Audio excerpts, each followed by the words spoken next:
Olá pessoal, tudo bem? Sejam bem-vindos a mais um vídeo e o tema de hoje vai ser conjunto normativo. Vamos compreender aqui como é que as diversas normas coexistem ao mesmo tempo dentro do ordenamento jurídico. Para entender esse tema, vem comigo para o vídeo. No livro de Introdução à Teoria Geral do Direito, eu denomino o capítulo que trata desse tema de conjunto normativo.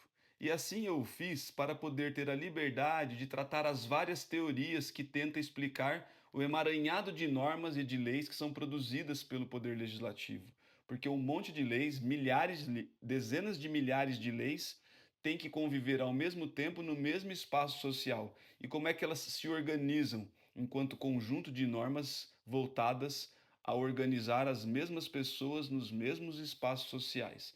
Alguns autores denominaram esse conjunto de ordenamento, outros denominaram de sistemas, e uma terceira linha faz uma crítica às duas primeiras. Então é por isso que no livro eu lido com essa perspectiva a partir da nomenclatura conjunto normativo, e assim eu me senti à vontade para poder explicar as três teorias sem me vincular de forma absoluta a nenhuma delas, ao mesmo tempo em que concluo que todas elas são importantes para a compreensão do direito.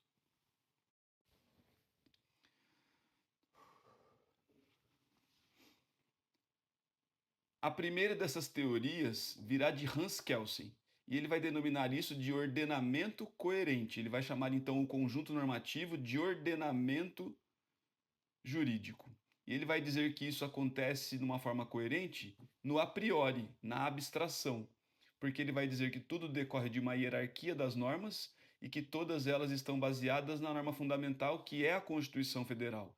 Então, Kelsen lida com essa perspectiva a partir daquilo que toda doutrina identifica como uma lógica piramidal, um ordenamento jurídico piramidal, em que no topo está a Constituição Federal, ela mesma, a Constituição, se baseia numa norma hipotética fundamental, uma lógica neocantiana dos imperativos categóricos, em que a ficção autoriza a existência da Constituição, embora Norberto Bobbio tenha divergido disso.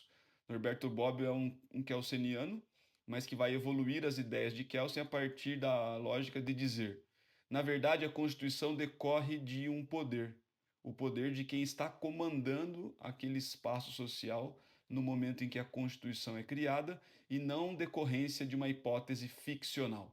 Então, é uma divergência, na minha opinião, não chega a ser uma divergência, mas uma evolução da teoria de Kelsen, em que a própria existência da Constituição, ao invés de ser explicada a partir de uma ficção, de um imperativo categórico, de uma hipótese pressuposta, ela é explicada a partir da lógica do exercício de um poder.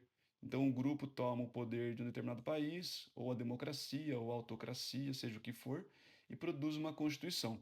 A partir daí, a Constituição é a norma fundamental, e daí a lógica piramidal, porque ela vai explicar por que todas as demais leis são coerentes com a Constituição a prioristicamente, porque elas observam formal e materialmente aquilo que a Constituição autorizou em termos de produção legislativa. Então, seguindo o procedimento previsto na Constituição pelos legitimados autorizados a produzir a lei e produzindo leis materialmente adequadas à Constituição, o ordenamento já está coerente por si só. Então, percebam como é uma lógica de uma coerência do ordenamento a prioristicamente, então está no abstrato, no anterior. Já a segunda teoria, que vai explicar o conjunto normativo, denomina esse conjunto de sistema jurídico, e ele vem de Luhmann. E Luhmann trabalha com uma ideia de sistema coeso. Então percebam que Luhmann organiza a lógica da coesão, diferente da palavra coerência, portanto, no elemento posterior, na vida prática, porque ele entende que existe um conjunto de explicações que irá dizer: existe um repertório, uma estrutura e um padrão no sistema jurídico. O repertório é o conjunto de normas. A estrutura é a hierarquia existente entre elas. E o padrão é a legalidade estrita que deve obrigar as pessoas a cumprir as perspectivas a partir da previsão da própria legislação. Então ele vai dizer assim: a coesão existe na interpretação e na aplicação desse direito. Não está lá na construção abstrata e a priorística do legislador, mas sim na interpretação e na aplicação prática do intérprete. Por isso ele diz assim: esse repertório, que é um conjunto de normas, será organizado hierarquicamente a partir da Constituição e todos serão obrigados a cumprir a lei porque ela foi produzida a partir dessa lógica hierárquica que gera a legalidade estrita, como a nossa Constituição diz, por exemplo, ninguém será obrigado a fazer ou deixar de fazer alguma coisa, senão em virtude de lei. E ele entende que esse mesmo sistema jurídico é autopoético. O que significa dizer que o sistema é autopoético? Significa que ele se recria a partir de si mesmo. E o Luhmann, que foi trazido ao Brasil pelo professor Tércio Sampaio Ferraz Júnior, que também trabalha com uma lógica da regra de calibração, que vai dizer que às vezes essa legalidade, esse espaço de agir social é colocado em discussão, em xeque, é elastecido por alguma desconformidade social, por alguma revolução ou algum poder autocrático, e o sistema se realinha a partir dele mesmo, por isso é autopoético. Então ele vai dizer o repertório, a estrutura e o padrão podem se reorganizar quando a legalidade for elastecida, colocada à prova, colocada em xeque. Então ele vai dizer que essa regra se chama regra de calibração. Então o sistema jurídico está sempre buscando coesão no a posteriori interpretativo da vida prática. E é por isso que Luhmann vai dizer que o sistema jurídico, porque ele chama de sistema jurídico, é muito mais parecido com uma ameba do que com uma pirâmide. Ele vai dizer assim: o sistema jurídico é só mais um dentre tantos outros que existem no ambiente social. Então, o ambiente é um elemento mais amplo e dentro dele estão os sujeitos, e esses sujeitos, cidadãos desse espaço geográfico, convivem com vários sistemas distintos: o sistema da política, o sistema da economia, da moral, da religião e o jurídico.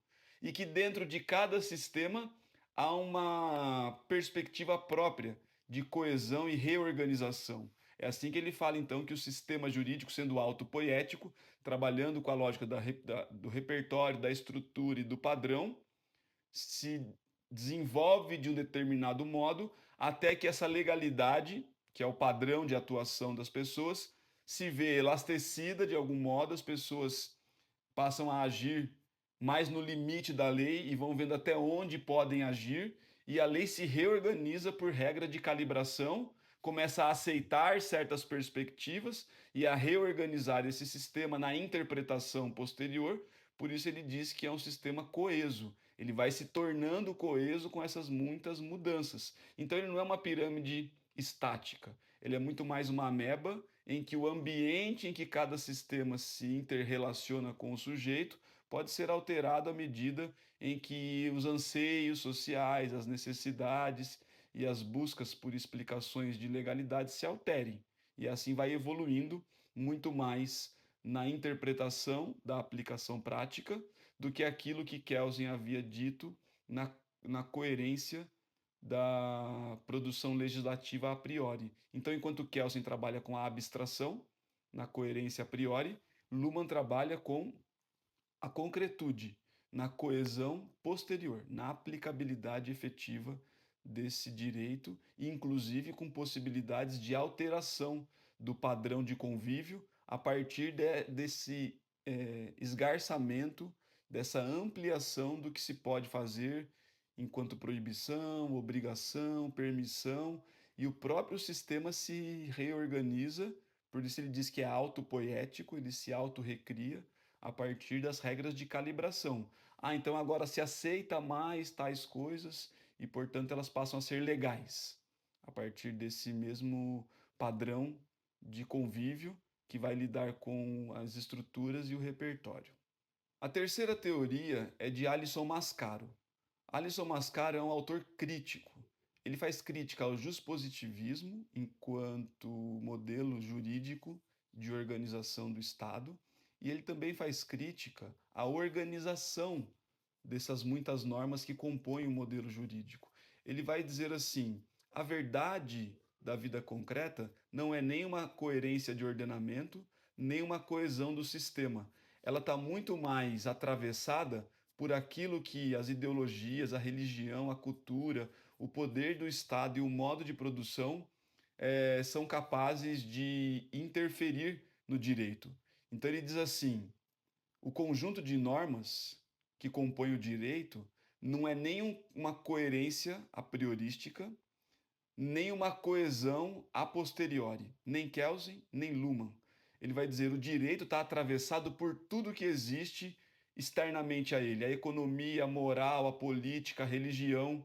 Então a posição social do juiz importa, a posição social do autor e do réu importa, o modo como você lê a norma jurídica está muito mais ligada às concepções éticas e morais dos julgadores e especialmente a posição social de quem é julgado.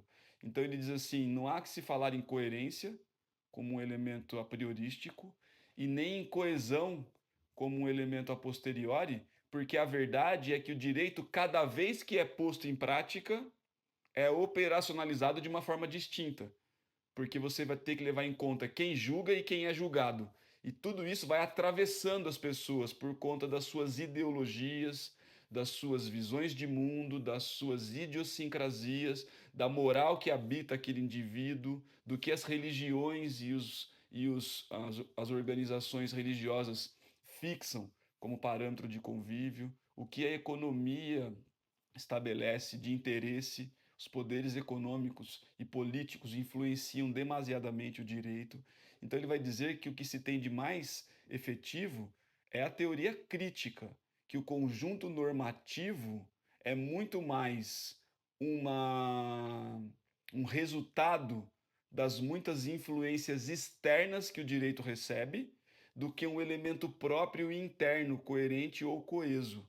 E aí ele vai dizer então que depende muito de quem julga e de quem é julgado. Posição de quem julga, posição social, econômica, religiosa e moral, e o mesmo em relação a quem é julgado. Se é pobre, rico, preto, branco, mulher, homem, se é de uma certa região ou de outra. Então ele fala que o direito está muito mais atravessado por essas influências externas do que o modelo de ordenamento de Kelsen ou de sistema de Luhmann podem sugerir. E ele diz então que o direito está sujeito a essas muitas influências que acabam moldando a forma de fazer o direito. O que poderia parecer então uma exclusão, no meu livro eu trato como momentos distintos na história e na sociologia jurídica, porque eu considero que as teorias de Kelsen e Bobbio vieram antes. Eles vieram tentando buscar alguma cientificidade nas normas jurídicas e pretendiam que esse conjunto de leis fossem a prioristicamente coerentes entre si, de modo que normas pudessem conviver ao mesmo tempo no mesmo espaço geográfico para a mesma população e organizar a vida em sociedade. Depois, no momento subsequente, Luhmann vai perceber que a coesão é muito mais plausível se consegue chegar a ela de modo muito mais organizado no momento de aplicar o direito. Então ele vai superar em alguma medida a teoria de Kelsen, dizendo: olha, a coerência a priori é muito difícil, são muitas leis, muitos interesses que pautam a construção das leis. Então, é na interpretação, na aplicação prática, olhando para os sistemas, para os vários sistemas dentro do ambiente, que eu consigo organizar uma interpretação coesa do direito.